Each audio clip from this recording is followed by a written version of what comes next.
The waitress had $10 left. Her last money before the power got shut off. She gave it all to a dying stranger in the alley while everyone else walked past. What she didn't know, the man she saved was a mafia boss. And he hadn't forgotten since. The fluorescent lights of Eddie's diner flickered like they always did at 9 p.m. Maria wiped down the last table, her feet screaming inside shoes that were 2 sizes too small. She bought them at a thrift store 3 months ago. They were all she could afford. Long day, huh? Eddie called from behind the counter, counting the register. Maria forced a smile. Every day was long. Just another Tuesday. She pulled the crumpled bills from her apron pocket and counted them on the sticky counter. 5 ones. 3 more. 2 wrinkled singles that someone had folded into tiny squares. $10 exactly. $10 until Friday's paycheck. Her phone buzzed. A text from Mrs. Chun, her neighbor who watched 7-year-old Danny after school. Danny asking about dinner. Should I give him something? Maria's throat tightened. Mrs. Chun had already fed Danny twice this week without payment. She couldn't ask again. On my way home now. Thank you so much. She tucked the $10 bill into her pocket. Maybe the corner store would have marked-down bread. Danny could have peanut butter sandwiches. She'd say she already ate at the diner. See you tomorrow, Eddie. Maria pushed through the back door into the alley. The October air bit through her thin jacket. She pulled it tighter and started walking. The bus cost $250 each way. Walking saved $5. That was almost half a gallon of milk. She was 3 steps from the street when she heard it. A groan. Low and wet, like something dying. Maria froze. Please. The voice came from behind the dumpster, where the alley light didn't quite reach. Every instinct told her to keep walking. This neighborhood wasn't safe after dark. People minded their business. That's how you survived. But her feet wouldn't move. Help. Me. Maria's hand found her phone. She took 1 step closer, then another. The smell hit her first. Blood and expensive cologne, a combination that made no sense. A man lay crumpled against the brick wall, his white shirt soaked crimson on one side. He wasn't old, maybe 40, with dark hair and a face that looked like it smiled often. It wasn't smiling now. His eyes found hers. They were sharp despite the pain, calculating even in crisis. Shot, he managed. Can't. Call anyone I know. They'll. He coughed, and blood flecked his lips. Maria's nursing classes from community college, the ones she'd dropped out of when she got pregnant, came rushing back. Pressure wound. Left side. He was losing too much blood. She should call 911 and leave. She should walk away. A couple passed the alley entrance. Maria shouted, "Hey, this man needs help." They looked, saw the blood, and walked faster. Another person crossed the street to avoid seeing. "Please," the man whispered. "Not. A good guy. But. Kids at home. 2 daughters. 2 daughters." Danny's face flashed in her mind. Maria pulled out her phone with shaking hands and dialed 911. "There's a man bleeding in the alley behind Eddie's diner on 5th and Morrison. He's been shot. He needs an ambulance now." The operator asked her to stay on the line. The man's eyes were closing. His breathing was getting shallow. "Hey." Maria knelt beside him, her jeans soaking in something she didn't want to think about. "Stay awake. Help is coming." "Cold," he mumbled. Without thinking, Maria pulled off her jacket and pressed it against his wound. He hissed in pain but didn't pull away. "What's your name?" she asked, trying to keep him conscious. "Does it matter?" "It matters to your daughters." Something changed in his eyes. Focus returned, sharp as glass. "Vincent," he said. Vincent Moretti. The name meant nothing to Maria. She kept pressure on the wound, her hands slick with his blood. "My wallet," Vincent said. "Take it." "For." "Helping." "I don't want your wallet." "Take it." His hand fumbled at his pocket. A leather wallet fell to the ground, thick with cash. More money than Maria had seen in years. She didn't touch it. Sirens wailed in the distance, getting closer. Vincent's hand suddenly gripped her wrist with surprising strength. Why? He asked. You have. Nothing. I can see it. Why help me? Maria looked at his blood on her hands, at her ruined jacket, at the $10 bill visible in her apron pocket, her last $10 in the world. Because, she said quietly, my son is watching what kind of person I am. Even when he's not here. Even when no one else is watching. Vincent's grip loosened. He smiled, and it wasn't a kind smile. It was something else. Something that made Maria's skin prickle. Interesting, he whispered. The ambulance screamed into the alley. Paramedics rushed out, pushing Maria aside. Police cars followed, their lights painting everything red and blue. An officer pulled Maria back. Did you see who shot him? No, I just found him. Do you know him? No. They took her information. Wrote everything down. The detective kept staring at her bloody hands, her cheap shoes, her tired face. Like he couldn't figure out why she'd stopped. You can go, he finally said. We'll be in touch if we need anything else. Maria walked home in the dark without her jacket, her hands still sticky with a stranger's blood. She had no money for soap. No money for anything. The corner store was closed. When she got home, the lights didn't turn on. The electricity had been shut off. Danny was already asleep on the couch, Mrs. Chen sitting beside him with a candle. I paid the electric company, Mrs. Chen said softly. For today. But Maria, you need to let me help more. Maria wanted to cry, wanted to scream, wanted to collapse. Instead, she smiled. Thank you. I'll pay you back on Friday. Mrs. Chen left, and Maria sat in the dark next to her son, watching him breathe. She'd given her last $10 to a dying stranger. She had no food, no light, no hope. And somewhere across the city, in a private hospital room surrounded by men with guns, Vincent Moretti opened his eyes and said 3 words that would change everything. Find that woman.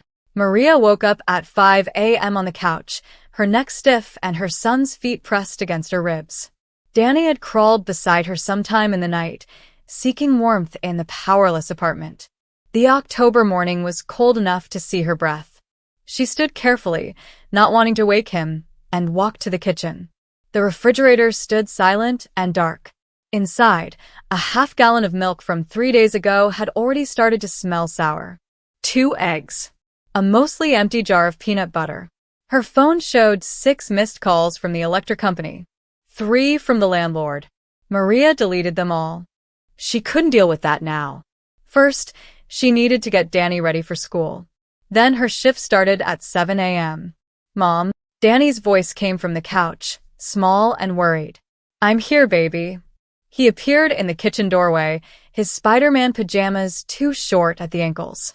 He'd grown again. Kids never stopped growing, even when you couldn't afford it. Why are the lights off? Maria kept her voice light. Just a small problem. It'll be fixed soon. Is it because of money? 7 years old, and already he understood too much. Don't worry about that, she said, cracking the 2 eggs into a pan on the gas stove. At least gas still worked. You worry about being a kid. Danny climbed onto the counter stool and watched her cook. Mrs. Chun said you helped someone last night. Someone hurt. Maria flipped the eggs, her mind flashing to blood and sirens and Vincent Moretti's calculating eyes. Just the right thing to do. Even though we don't have money? Maria slid the eggs onto a plate and put it in front of her son. Especially then. She watched Danny eat both eggs, his thin shoulders hunched over the plate. He didn't ask why she wasn't eating. He'd learned not to ask that question. At school drop-off, Danny's teacher pulled Maria aside. Mrs. Torres, Danny's lunch account is overdrawn. We'll need. I get paid Friday, Maria interrupted. I'll settle it then. The teacher's expression shifted to pity, which was somehow worse than judgment. We have programs that can help. If you'd just fill out. Friday, Maria repeated, and walked away before the heat behind her eyes could turn into tears. The walk to Eddie's diner took 40 minutes. Maria used the time to plan.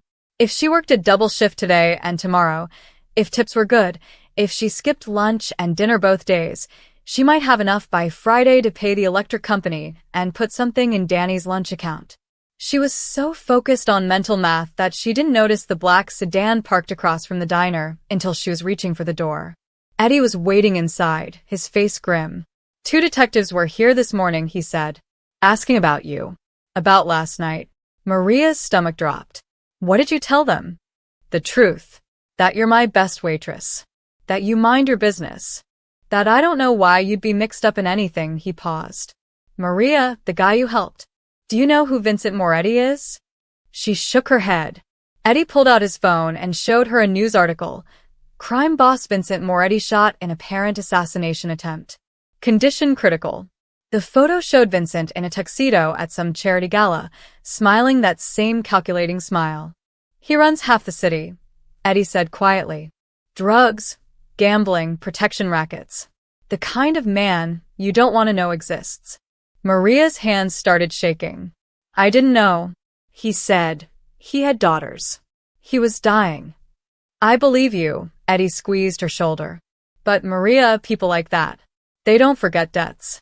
And they don't forget faces." The lunch rush was brutal. Maria's mind wasn't on her work. She forgot orders, spilled coffee, dropped a plate that shattered across the floor. Her tips reflected it. By 3 p.m., she'd made $8. $8, and she owed the world everything. On her walk home, Maria noticed things. A black car that had been parked on 5th Street was now on Morrison. A man in a suit reading a newspaper outside the laundromat, even though it was 40 degrees out. She walked faster. At home, the power was still off. Mrs. Chun had left Danny with another neighbor, Mrs. Rodriguez, who greeted Maria with cool politeness. "I can't keep doing this without payment," Mrs. Rodriguez said. Friday, Maria promised again, the word becoming a prayer. That night, Maria heated canned beans on the gas stove. She and Danny ate by candlelight, and she told him they were camping. "Indoor camping," Danny said, playing along. But his eyes were scared. After he fell asleep, Maria sat in the dark and cried silently, her face pressed into her hands. She'd done the right thing. She'd helped a dying man. So why did it feel like she'd made the biggest mistake of her life? Outside her window, a black sedan pulled up and parked. Its lights stayed on, pointed at her door. All night long. Vincent Moretti woke to the sound of machines beeping and the metallic smell of hospital antiseptic.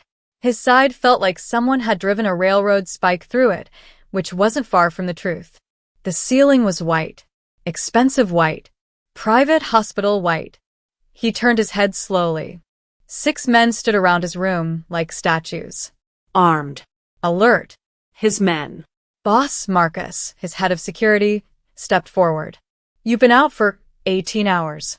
The doctors said." "Who?" Vincent's voice came out rough as gravel. Marcus understood immediately. "We're still investigating." The hit came from inside. "Someone you trust." Vincent had suspected as much. You didn't survive 20 years in this business without learning to recognize betrayal's particular flavor. He'd felt it for weeks. Whispered conversations that stopped when he entered rooms, eyes that wouldn't quite meet his. "Luca?" Vincent asked. "In the wind. Took 3 men with him. We're hunting." Vincent processed this. Luca Rossini, his second in command for 8 years. The man who'd sworn blood loyalty. The man Vincent had trusted with his life. Mistake. "And the woman?" Vincent asked. Marcus frowned.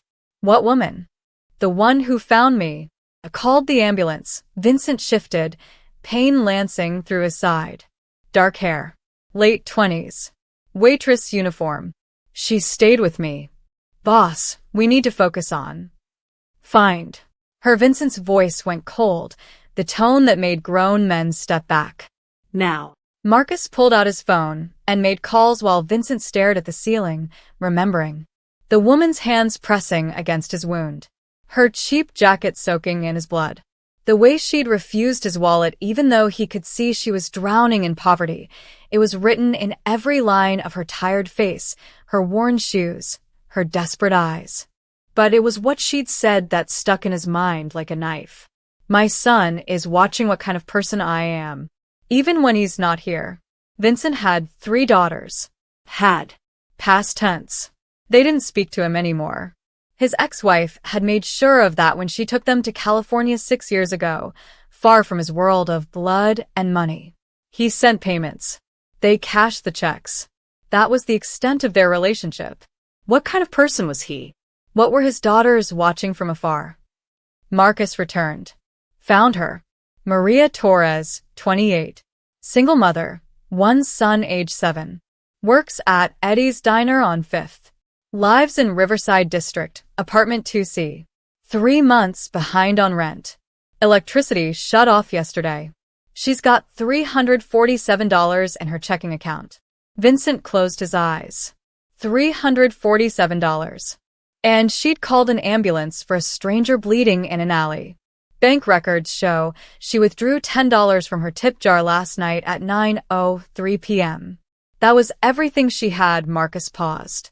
Boss, why does this matter? Because, Vincent said slowly, she chose to help me when it cost her everything. People like that don't exist in our world. Maybe she recognized you. Maybe she's playing an angle. No, Vincent remembered the genuine confusion in her eyes when he'd offered his wallet. She had no idea who I was. She helped me because she thought it was right. Marcus shifted uncomfortably. What do you want us to do? Vincent thought about Luca's betrayal.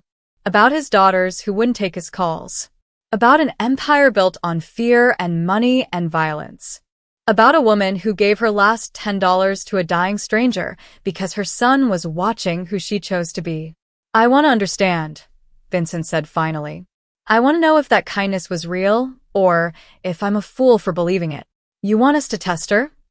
No, Vincent's eyes opened, sharp despite the morphine. I want to observe. Put eyes on her. I want to know everything. Where she goes. Who she talks to.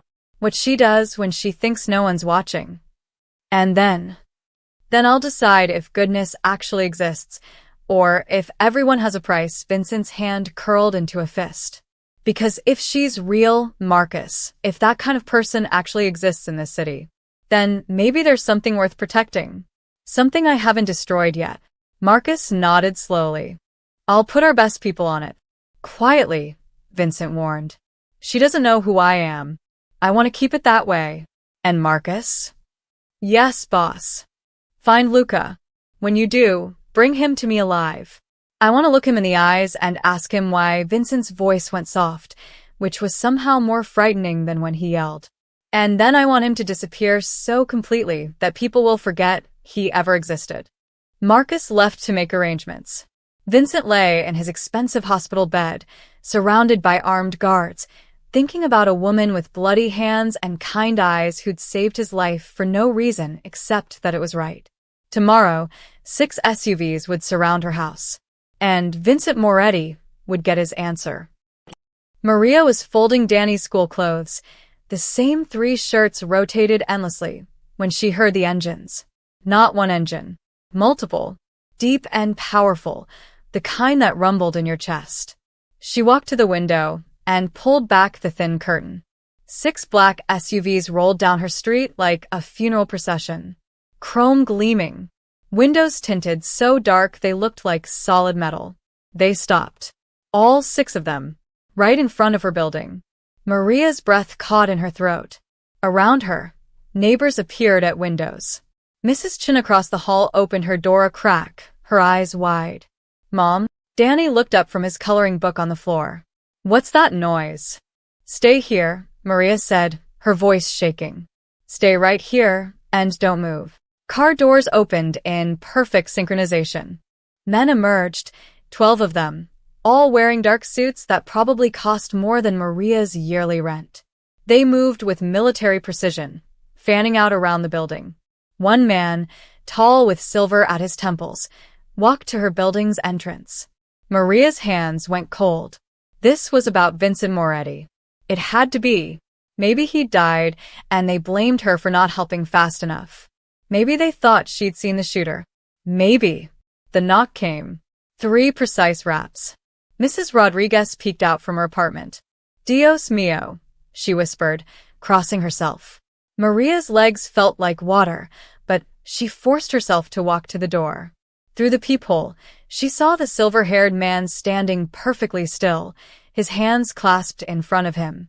She opened the door, but kept the chain lock engaged. Maria Torres? His voice was polite, almost gentle. Who's asking? My name is Marcus Webb. I work for Vincent Moretti. He held up a business card, sliding it through the gap in the door. May we speak with you for a moment? About what? About Tuesday night. About your kindness. Maria's mind raced. Danny was 10 feet away. These men had guns. She could see the bulges under their jackets. If she screamed, if she ran, would they? Mrs. Torres, Marcus said, seeming to read her fear, you're not in danger. We simply have questions. May we come in? Or, if you prefer, we can speak outside. I'm not going anywhere with you. Then we'll speak here. With the door chained. If that makes you comfortable. Maria glanced back at Danny, who was watching with wide eyes. She couldn't let him see her afraid. Couldn't teach him that kindness led to terror. She closed the door, unhooked the chain, and stepped outside, pulling the door shut behind her. The hallway suddenly felt very small with Marcus in it. Tuesday night, Marcus began. You helped a man in an alley. You called an ambulance. You stayed with him even though you were in danger. Is he alive? Yes. Thanks to you. Maria's shoulders sagged with relief. She didn't know she'd been holding. Good. That's good. Why did you help him? The same question Vincent had asked. Maria gave the same answer. Because he needed help. You gave him your jacket. You had no money. The ambulance report says you were covered in his blood. Marcus studied her face. Most people would have kept walking. I'm not most people. No, Marcus agreed. You're not. Mr. Moretti would like to know why. He would like to understand what kind of person stops to help a stranger when it costs them everything. Maria's fear shifted to confusion. What does it matter? It matters to him. I don't want anything from him. I don't want money or... We know. That's what makes it interesting. Marcus glanced at the door behind her. You have a son. 7 years old. Daniel, correct. Ice flooded Maria's veins. Don't you dare. Mrs. Torres, Marcus held up his hands. We're not threatening your son. We're observing that you made a choice to help a stranger, even though you had a child depending on you. Even though that $10 might have fed him. That's remarkable. That's called being human. In our world, Mrs. Torres, being human is rare. Maria's hands curled into fists. What do you want? One question. Just one. Answer honestly and we'll leave. Fine. Marcus leaned forward slightly. When you helped Mr. Moretti, when you gave up your last money and ruined your jacket and stayed with a bleeding stranger, did you do it because you wanted something in return? Because you thought you'd be rewarded? Maria thought about the electricity being shut off, about Danny's empty lunch account, about eating canned beans by candlelight, about every humiliation that had followed that choice. No, she said quietly. I did it because I didn't want my son to grow up in a world where people walk past dying strangers. I did it because someone had to. Because it was right. The words hung in the air. Marcus nodded slowly, as if she'd confirmed something important. Thank you, Mrs. Torres. That's all we needed to know. He turned to leave, then paused. The man you helped is very powerful, very dangerous. But he's also grateful. Whether you want his gratitude or not, you have it. Marcus walked down the stairs. Maria watched through the window as all 12 men returned to their vehicles. Engines started. The 6 black SUVs drove away as smoothly as they'd arrived. But Maria noticed something that made her blood run cold. One SUV remained at the corner. Watching. Waiting. Maria didn't go back inside immediately. She stood in the hallway, staring at the corner, where the black SUV sat like a patient predator. Mrs. Chen's door creaked open. Maria, what did they want? I don't know, Maria whispered. And it was true. She didn't understand any of this. Inside her apartment, Danny was exactly where she'd left him, his coloring book abandoned. His face was pale. Who were those men? Maria knelt beside him and pulled him into a hug. Just people asking questions about Tuesday night. When I helped that man. Are we in trouble? No, baby. We're not in trouble. But the lie tasted bitter. Something was happening. Something she didn't understand. And the not knowing was worse than any threat. That night, Maria couldn't sleep. Every sound made her jump. Every car that passed made her check the window. The SUV stayed at the corner until 3 a.m., then left. But at 6 a.m., when Maria looked out before her shift, a different black car had taken its place. At Eddie's diner, the morning rush felt surreal. Maria poured coffee and took orders while her mind spun in circles. The detective from Tuesday night came in for breakfast and watched her carefully, like she was a puzzle he couldn't solve. You doing okay, Maria? Eddie asked during a lull. Define okay. Those men yesterday. My nephew's a cop. He says Vincent Moretti doesn't send people to ask questions. He sends them to deliver messages. Maria wiped down the counter with shaking hands. What kind of messages? Eddie didn't answer. He didn't have to. At 2 p.m., during her break, Maria sat in the alley where she'd found Vincent, where this nightmare had started. Someone had cleaned the blood, but she could still see the stain in her mind. Her phone rang. Unknown number. She almost didn't answer. Mrs. Torres? A woman's voice, professional and cold. This is Jennifer Klein from Riverside Elementary. There's been an incident with Daniel. Maria's heart stopped. What happened? Is he hurt? He's fine physically, but a man was seen watching the playground during recess. The teachers brought all the children inside as a precaution. When we called the police, the man left. But Daniel became very upset. He kept saying, "They found us, Mrs. Torres. Is there something we should know?" Maria was already running. I'm coming. Don't let him leave with anyone but me. The school was 12 blocks. Maria ran the entire way, her lungs burning, her cheap shoes slapping against concrete. The black car from her street followed at a distance. She burst through the school doors and found Danny in the principal's office, crying silently in a way that broke her heart. He never cried. He'd learned too young that crying didn't fix anything. Danny. She dropped to her knees and wrapped him in her arms. They were watching me, Mom. Just like at home. Just like everywhere. Who was watching? The men in suits. Principal Morrison cleared her throat. Mrs. Torres, if your family is in some kind of danger. We're not, but Maria didn't believe it herself anymore. She signed Danny out and held his hand tightly as they walked home. The black car followed 3 car lengths behind, not even pretending to hide anymore. Mom, I'm scared. I know, baby. Me too. When they reached their building, Marcus Webb was standing on the steps. Maria put Danny behind her. Stay away from us. Stay away from my son. Marcus held up his hands. Mrs. Torres, please. I need to explain. Explain what? Why you're stalking my child. Why you're following us everywhere. We're not stalking. We're protecting. From what? Marcus glanced at Danny, then back at Maria. From the people who want to hurt Mr. Moretti by hurting anyone he's shown interest in. The man at your son's school wasn't one of ours. He was an enemy, testing security, looking for weaknesses. Maria's knees went weak. What? When you helped Mr. Moretti, you became visible.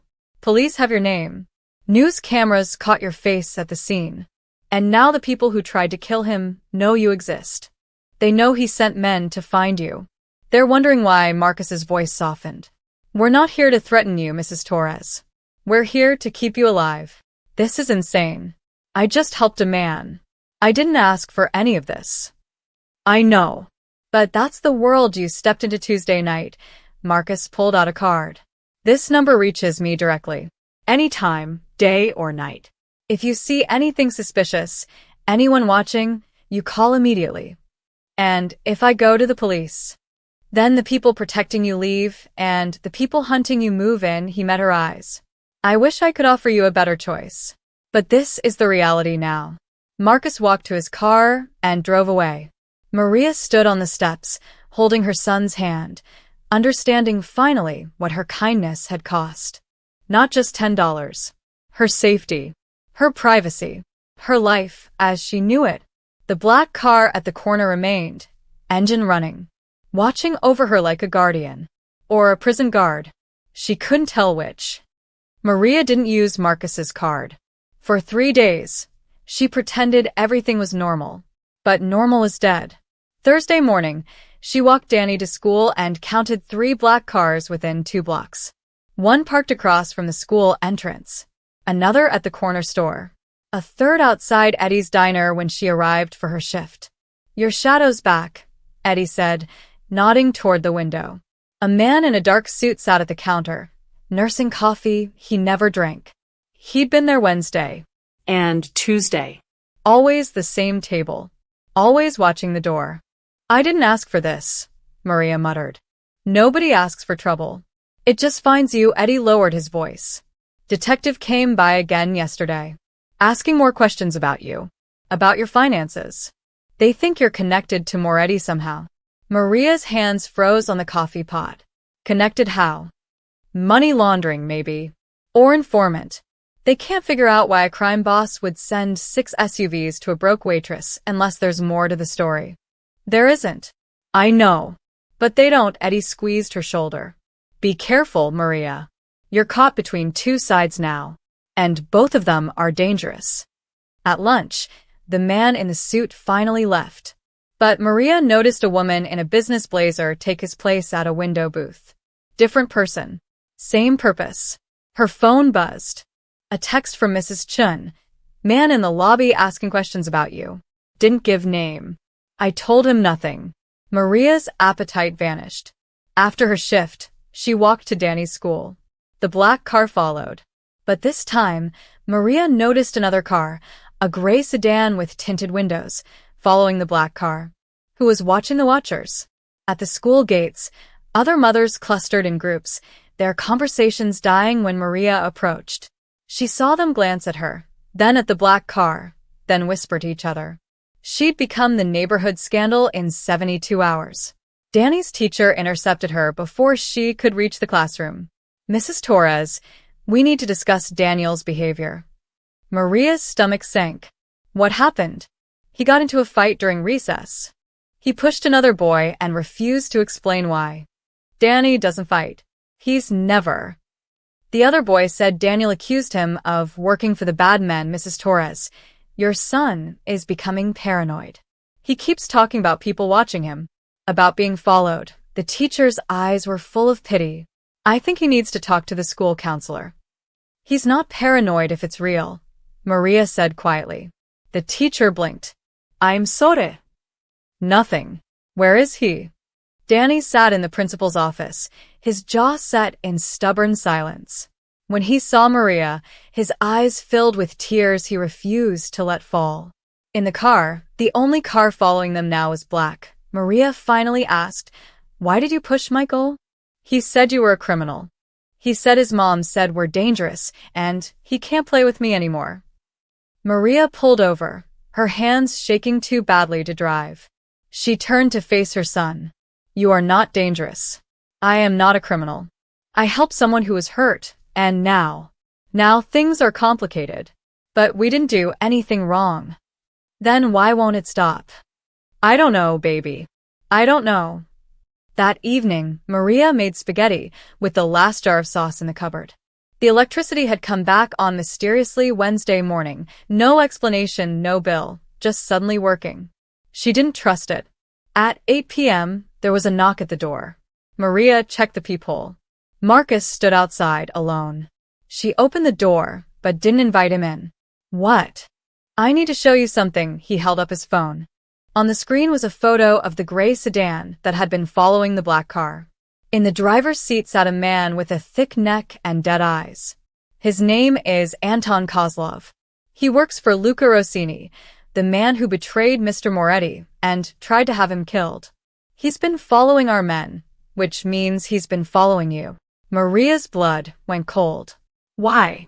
"Because Luca wants to know why Mr. Moretti is interested in you.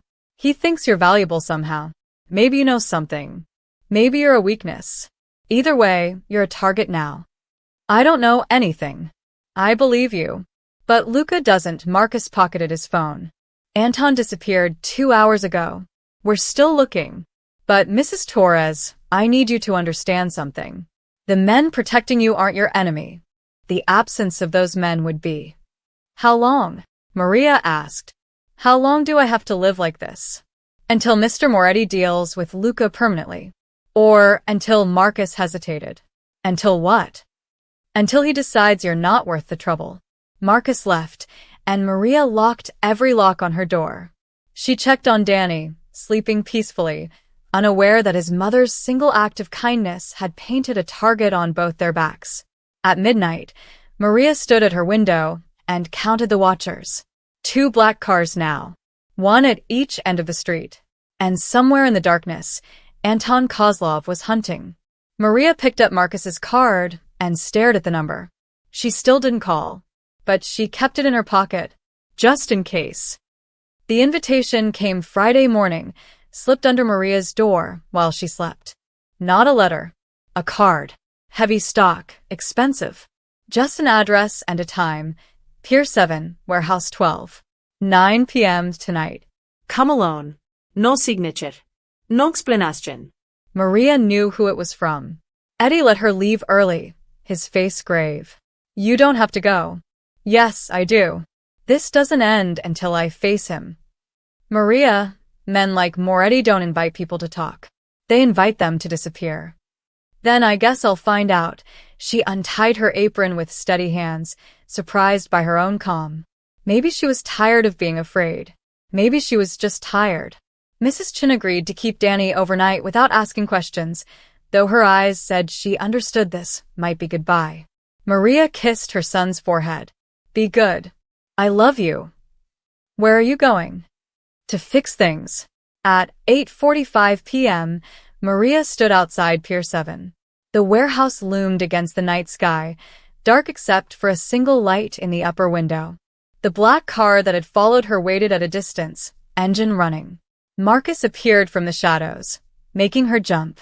You came. Did I have a choice? Yes. You always have a choice. He gestured toward the warehouse. Mr. Moretti is waiting. Is this where I disappear?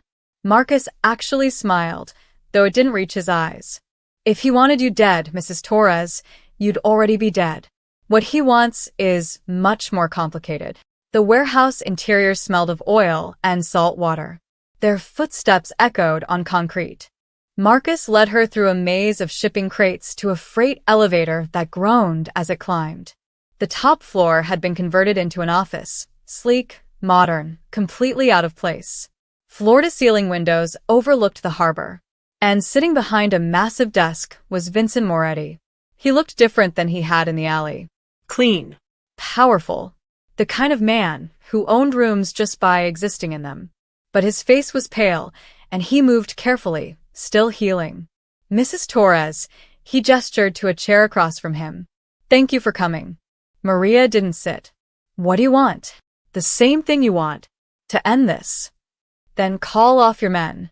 Stop following me. Let me go back to my life. I wish I could. Vincent stood slowly, wincing. But you need to understand what you've walked into. Please sit. This will take a moment to explain. Against her better judgment, Maria sat. Vincent walked to the windows, his reflection ghostly in the glass. 20 years ago, I was a different man. I thought power meant control. That fear meant respect. I built an empire on violence and intimidation, and I told myself it was necessary.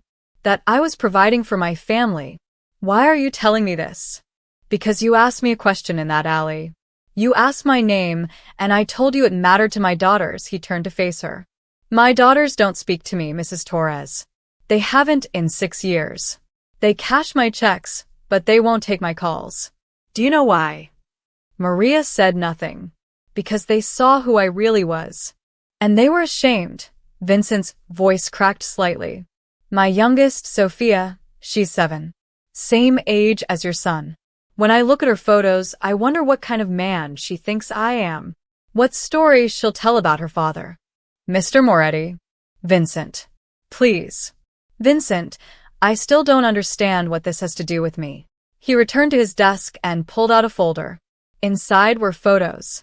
Maria recognized herself, walking to work, holding Danny's hand, sitting in the diner. Days and days of surveillance.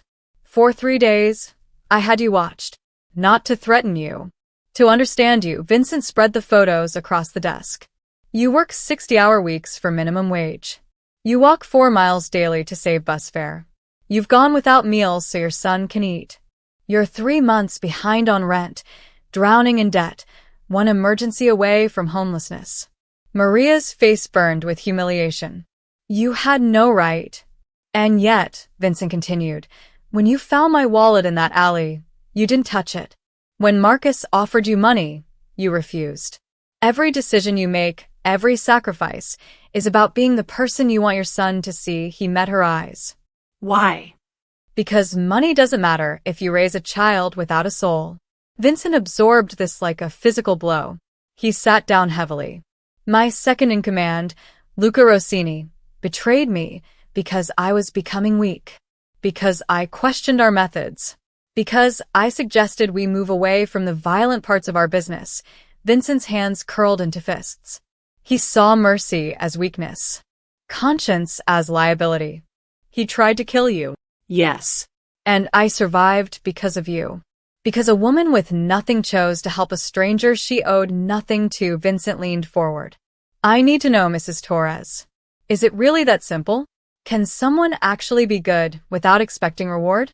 Without angle or scheme? Maria stood, anger replacing fear. You terrorized my son. You put me under surveillance.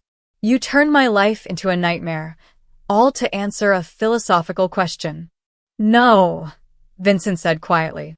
To answer the most important question of my life. Whether redemption is possible. Whether someone like me can change. The room fell silent. I don't know, Maria finally said. But goodness isn't something you study. It's something you do. Vincent smiled sadly. Spoken like someone who's actually good. What happens now? Now, Mrs. Torres, I make you an offer. Vincent opened a drawer and pulled out an envelope. He slid it across the desk. Maria didn't touch it. Inside is a cashier's check for $1 million, Vincent said. Enough to solve every problem you have. Pay your debts. Buy a house. Send your son to the best schools. Never work another double shift again. Maria stared at the envelope like it might explode. There's also a lease for a 3-bedroom apartment in Oakmont District. Safe neighborhood. Good schools. First year paid in full. Vincent pushed another envelope forward. And a job offer. Manager position at Romano's restaurant downtown. $40 an hour, full benefits, reasonable hours so you can be home with your son. Maria's hands trembled. Everything she'd ever wanted, right there on the desk. Danny's future. Security. Peace. What's the catch? No catch. Men like you don't give away millions for nothing. Vincent smiled, but it was a broken thing. You're right. I want something in return. I want you to tell me I'm not irredeemable. I want you to say that helping you makes up for 20 years of hurting people. I want absolution from someone who actually deserves to give it. Maria finally picked up the envelope. It was heavy, real. She opened it and saw the check. More zeros than she'd ever imagined. She thought about Danny's worn shoes. The electricity being shut off. Canned beans by candlelight. Every humiliation. Every sacrifice. Every night crying silently so her son wouldn't hear. Then she thought about who was offering it. No, she said and put the envelope back on the desk. Vincent's expression didn't change, but something flickered in his eyes. Surprise, maybe. Or respect. No. I don't want your money. I don't want the apartment or the job. Maria stood, her voice steady. You want absolution? You can't buy it. You can't trade it for a check. And you definitely can't get it from me. Mrs. Torres. My son is 7 years old. He's learning every day what kind of person to be. What kind of world he lives in. Maria's voice grew heated. If I take this money, what does that teach him? That kindness pays if you help the right stranger? That morality has a price tag? That everything can be bought? You'd be set for life. I'd be owned. Maria met his eyes. The second I take that check, I'm part of your world. Every time I buy groceries or pay rent, I'm spending blood money. Every time Danny asks where our good fortune came from, I have to lie. And one day he'll find out, and he'll know his mother sold her principles for a comfortable life. Vincent leaned back, studying her. You'd rather struggle? Rather go hungry? Rather raise your son in poverty? I'd rather raise him to be a man who helps people without expecting payment. Who does the right thing even when it costs everything? Maria's voice cracked. You asked if redemption is possible. You want to know if you can change. The answer is yes, but not like this. Not by trying to pay your way out of guilt. Then how? By actually being better. Not buying better. Maria grabbed her purse. You want to make up for 20 years? Stop hurting people. Walk away from the violence. Find another way to live. Don't give me $1 million. Give your daughters a father they're not ashamed of. The silence that followed was deafening. Marcus, who'd been standing by the door, looked at Vincent with something like awe. Vincent stood slowly, his face unreadable. You're turning down $1 million. Yes, because you don't want your son raised around fear. Fear, money, violence. It's all the same poison. Maria walked toward the elevator. I helped you because you were dying, not because of who you are or what you could give me. That was the point. That was the entire point. Mrs. Torres, Vincent's voice stopped her at the elevator. You've surprised me twice now. Once in the alley, once tonight. No one surprises me anymore. Maybe that says more about the company you keep. Maybe it does. Vincent pulled out his phone and typed something. I'm calling off the surveillance. You and your son can return to normal life. You'll have no more trouble from my organization or from Luca's people. How can you promise that? Because after tonight, Luca Rossini will no longer be a problem for anyone. The words hung in the air like a guillotine blade. Maria felt cold. What are you going to do? What I should have done years ago. End this cleanly. Vincent's eyes were distant. You asked if redemption is possible. I'm going to find out. But Mrs. Torres, understand this. The world I operate in doesn't forgive loose ends. Luca tried to kill me. He threatened you to get to me. That debt must be paid. More violence isn't redemption. Perhaps not. But it's protection. For you, for your son, for everyone Luca would hurt next. Vincent gestured to Marcus. Take her home. Make sure she arrives safely. Then pull all surveillance. Mrs. Torres has earned her freedom. In the elevator, Marcus handed her an envelope, different from the others. What is this? Your back rent. 3 months.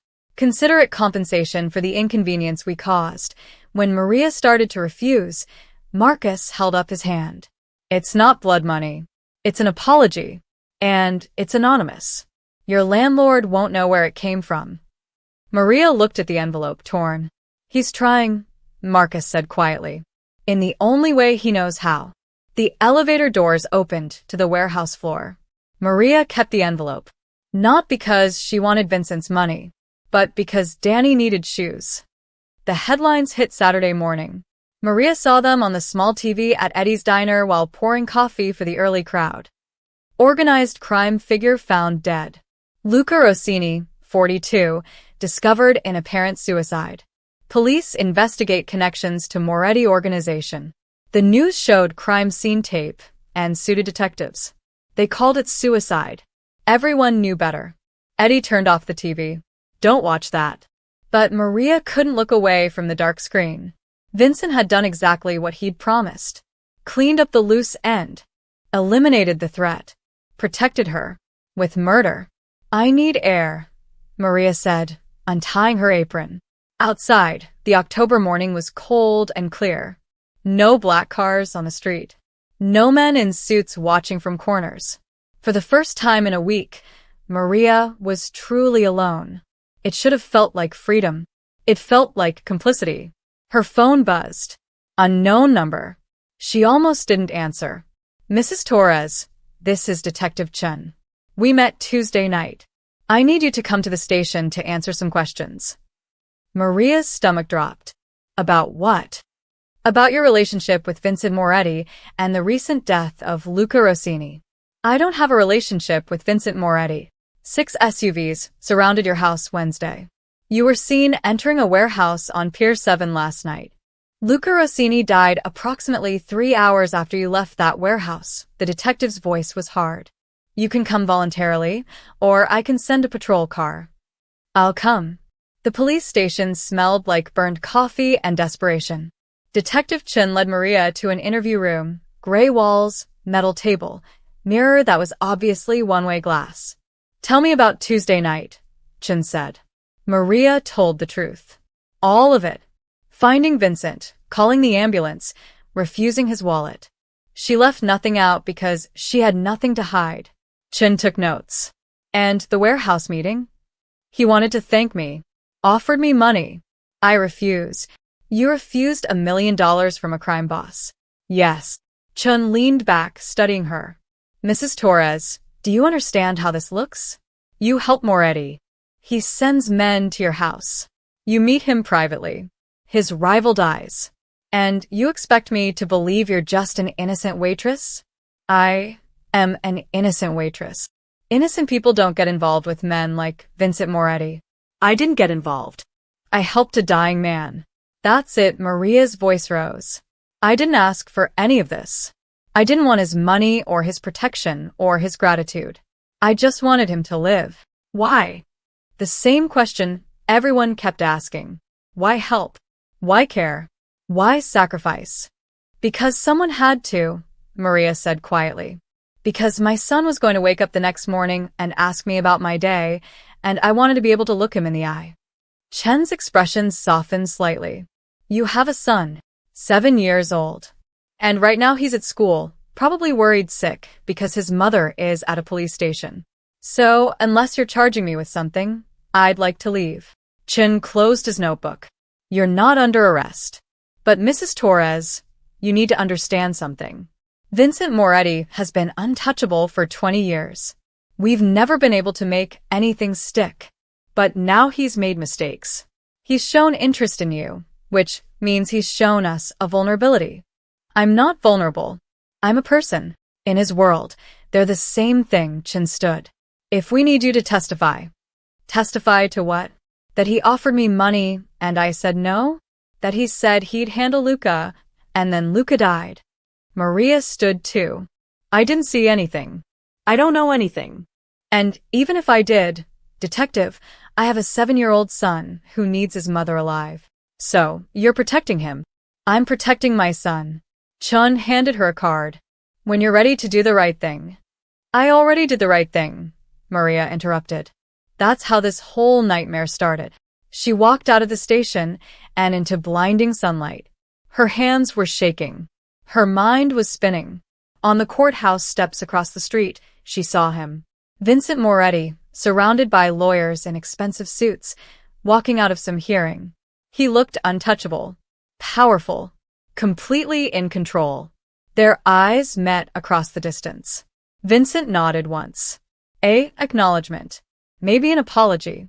Then his lawyers ushered him into a waiting car, and he was gone. Maria's phone buzzed. A text from an unknown number. The surveillance footage from the diner has been permanently deleted. Your name will not appear in any reports. You and your son are safe. This is goodbye. M. Marcus. Maria deleted the message and walked toward the bus stop. Halfway there, she stopped. In her pocket was the envelope Marcus had given her. The back rent money. 3 months of freedom from eviction. Also in her pocket was Marcus's card. The direct line. And in her mind was the image of Luca Rossini's death on the morning news.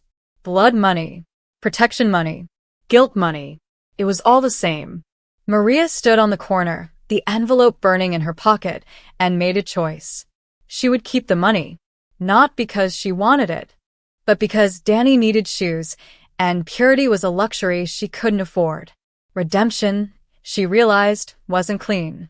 It was surviving in a world that gave you impossible choices, and learning to live with them. The legal papers arrived Monday morning. Maria stared at the certified letter, her coffee going cold.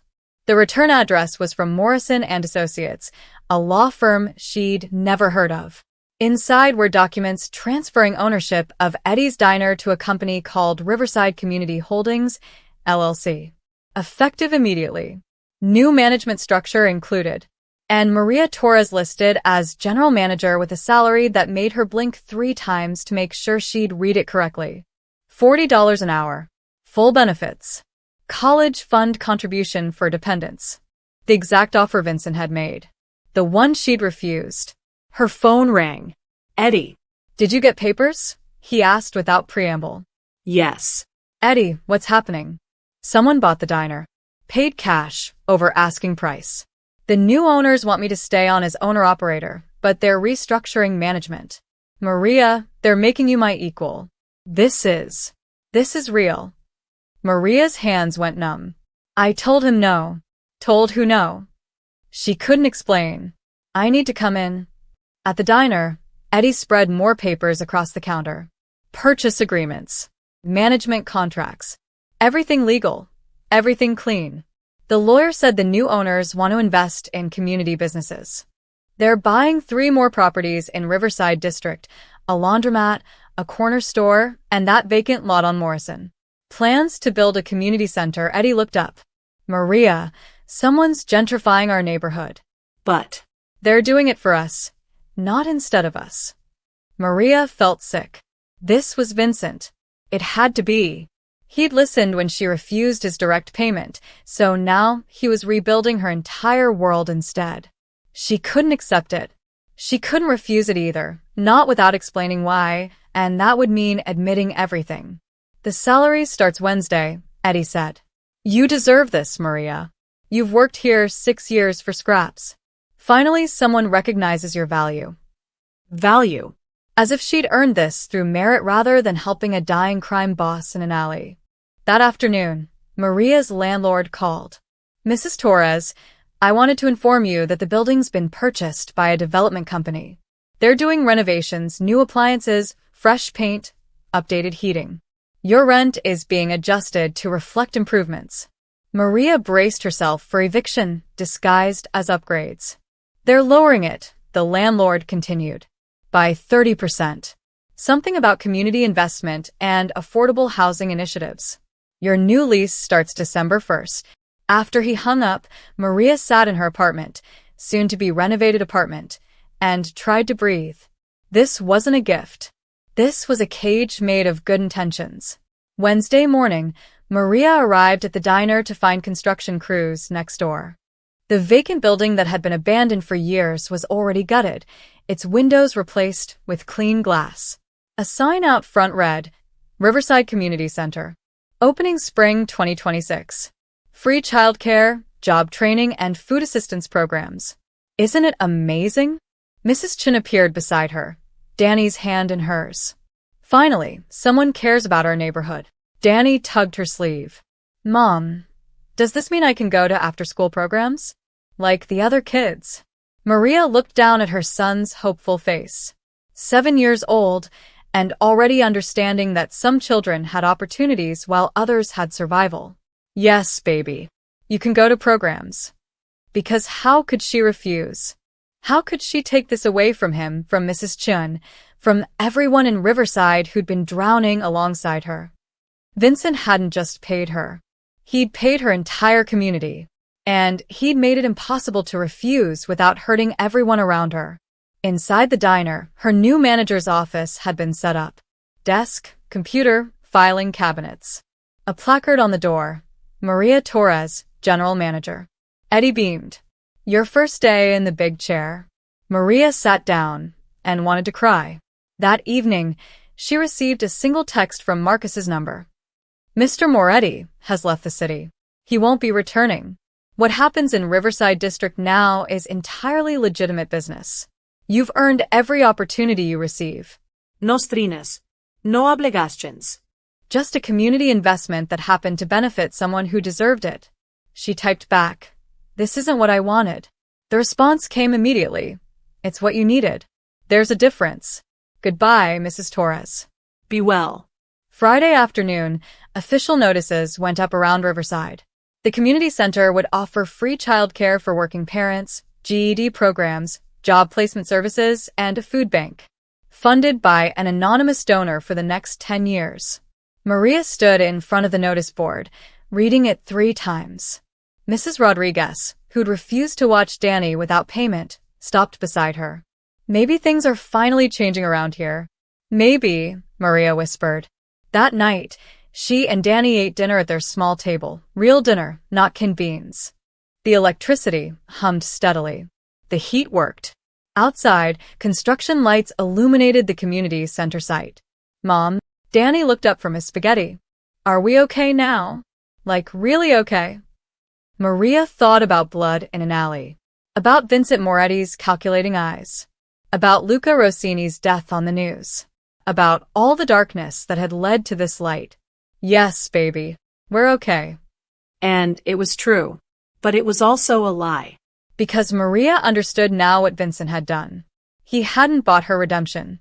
He'd made her part of his, tying his violence to her neighborhood's salvation so completely that she could never fully condemn him. Somewhere far from the city, Vincent Moretti was gone.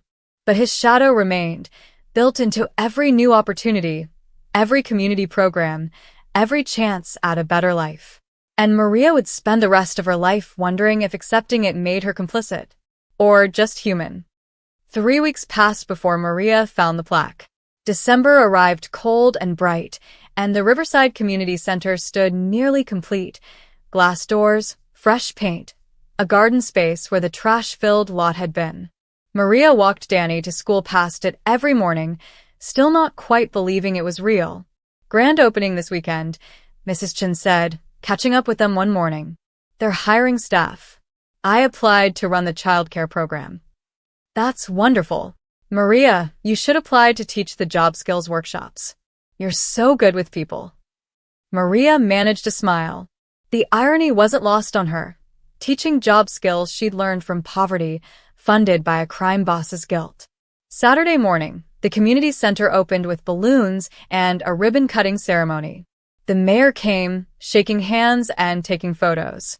Local news cameras captured families streaming through the doors. Danny ran straight for the children's area. Books, art supplies, a computer lab. Everything Maria could never afford to give him, now free and accessible. Mom, look. He held up a flyer. They have weekend science camps. Can I go? Please. Maria read the flyer. Free registration. Free materials. Free lunch included. Yes, baby. You can go. His smile was worth every complicated feeling churning in her chest. She wandered through the building while Danny explored. The job training center had computers and workshop space. The food bank was fully stocked. The childcare area had experienced staff and safety protocols posted on every wall. Everything professional. Everything legitimate. Everything clean. Except for how it was paid for. In the main hallway, Maria found it. A bronze plaque mounted on the wall, simple and elegant. For those who help when no one is watching. No name. No dedicación. Just those 8 words. Maria's breath caught. She reached out and touched the cold metal, remembering Vincent's words in the warehouse. I want to know if goodness actually exists, or if everyone has a price. This was his answer. Not to her question, but to his own. Beautiful, isn't it? Maria turned to find an elderly woman beside her, reading the plaque. It is, Maria agreed. Makes you wonder who put it here, the woman continued. What story is behind those words? Maybe some stories are better left unknown. The woman smiled. Or maybe the best stories are the ones where we never learn who the hero was. She walked away, and Maria stood alone with the plaque. Over the next week, Riverside transformed. The laundromat reopened with new machines and a sitting area where elderly residents gathered to talk. The corner store expanded its produce section and started accepting food stamps with dignity instead of suspicion. Maria's building got new windows, updated plumbing, heat that actually worked. At Eddie's Diner, business boomed. The new management company ran ads, brought in a delivery service, and gave Eddie the capital to expand the menu. Maria's role as general manager meant she could finally hire enough staff that no one worked doubles unless they wanted to. She gave herself Sundays off. Spent them with Danny. For the first time in 7 years, Maria wasn't drowning. But she wasn't free either. One evening, after tucking Danny into bed, Maria stood at her window looking at the community center's lights. Inside, night classes were running, adults learning English, getting their GEDs, training for better jobs. Her phone buzzed. An email from the management company overseeing the diner. Year-end bonus structure being implemented. All staff eligible based on performance. Details attached. She opened the attachment and stopped breathing. Her bonus would be $15,000. More than she'd made in the entire previous year. Maria closed the laptop and pressed her hands to her face. This was Vincent's final gift. Not the dramatic rescue or the $1 million check she could refuse. Instead, he'd woven salvation into the fabric of normal life. Salary increases, performance bonuses, community programs. Things she couldn't refuse without seeming ungrateful. Things that helped everyone, not just her. He'd made his redemption her prison. Or her freedom. She still couldn't tell which. That Sunday, Maria took Danny to the community center's grand opening celebration. Music played, food trucks lined the street, families filled the garden. Danny ran off to join other children at the playground, new equipment, soft rubber ground, shade structures overhead. Maria watched him laugh, watched him play without fear or worry, watched him be a child instead of a survivor. Mrs. Chin appeared beside her. You know what the best part is? This isn't charity. This is investment. They're not saving us. They're betting on us. Betting we're worth it, Maria murmured. Aren't we? Maria thought about $10 in an alley. About blood on her hands. About a dying man who'd asked why she helped. Yes, she said finally. We are. That night, Maria wrote a letter she'd never send. She put words to paper that no one would read. Thank you, and curse you, and I hope you found what you were looking for, and I hope I never see you again. She burned it in the kitchen sink and watched the smoke rise.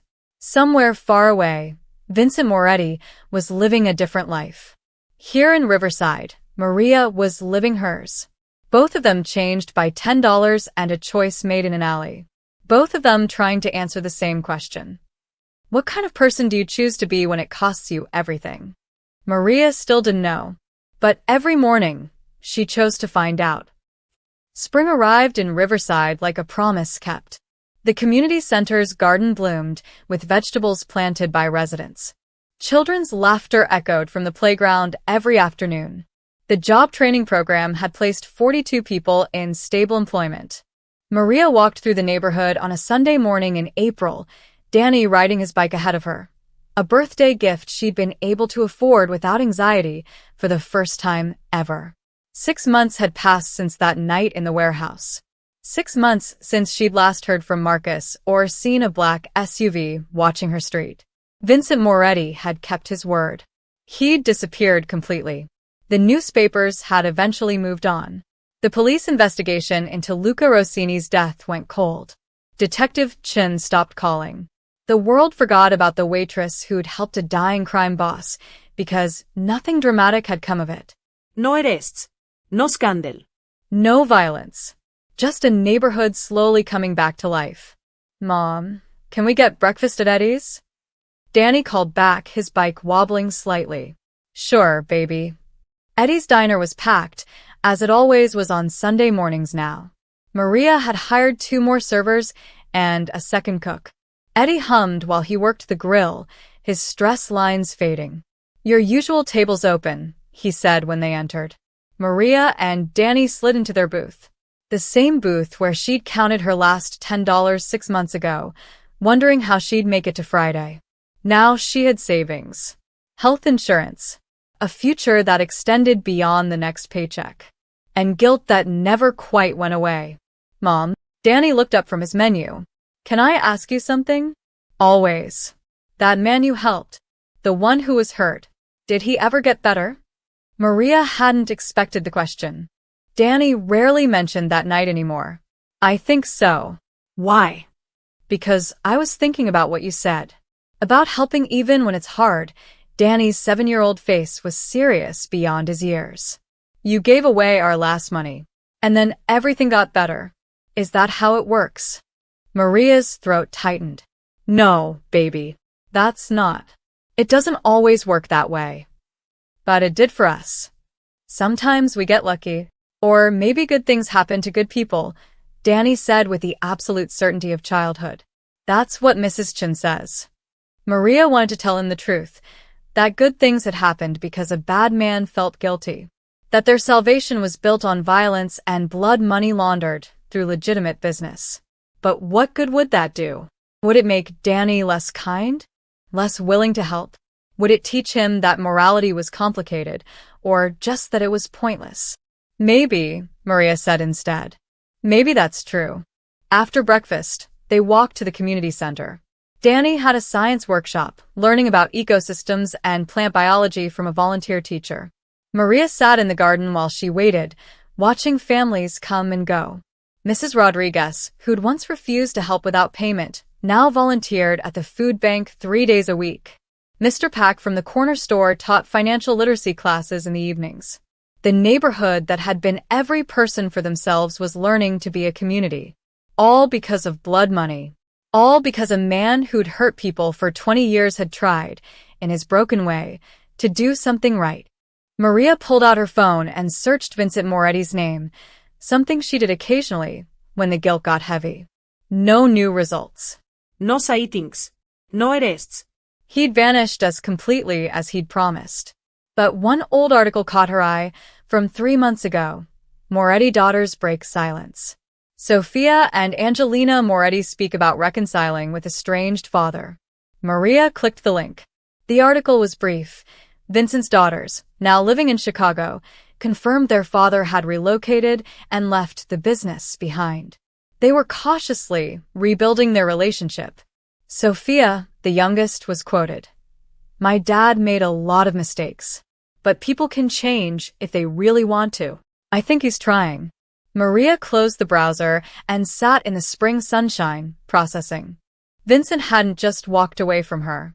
He'd walked away from everything, his empire, his power, his city. He'd gone to his daughters and chosen them over the violence that had defined him. Maybe that was his real redemption. Not the money he'd spent on Riverside, but the life he'd left behind. Danny emerged from his workshop, excited about photosynthesis and soil pH. They walked home hand in hand as the sun set, painting the neighborhood gold. That evening, Maria stood at her window, the one she'd stood at countless times, watching black cars and counting watchers. Now she watched children playing in the street, neighbors talking on stoops. Life happening without fear. She thought about the question Vincent had asked her. Why did you help when you had nothing? And her answer, because my son was watching who I chose to be. Vincent had been watching too. And whatever he'd seen in that alley had changed him as much as his world had changed her. The test hadn't been about whether Maria would take his money. It had been about whether he would take her lesson. Whether a man built on violence could learn that kindness wasn't weakness. That mercy wasn't foolishness. That goodness existed not because it was rewarded, but because someone chose it even when it cost everything. Maria turned from the window and found Danny already asleep on the couch, a book about plants still open on his chest. She covered him with a blanket and kissed his forehead. Outside, Riverside District hummed with ordinary life. No watchers. No shadows. No debts owed or prices to be paid. Just a neighborhood surviving, then living, then thriving. Built on $10 and a choice made in an alley. Maria never saw Vincent Moretti again. Never received another message from Marcus. Never learned what happened to the empire Vincent left behind. And that was fine. Because the test was complete. She'd shown him that goodness existed. He'd shown her that change was possible.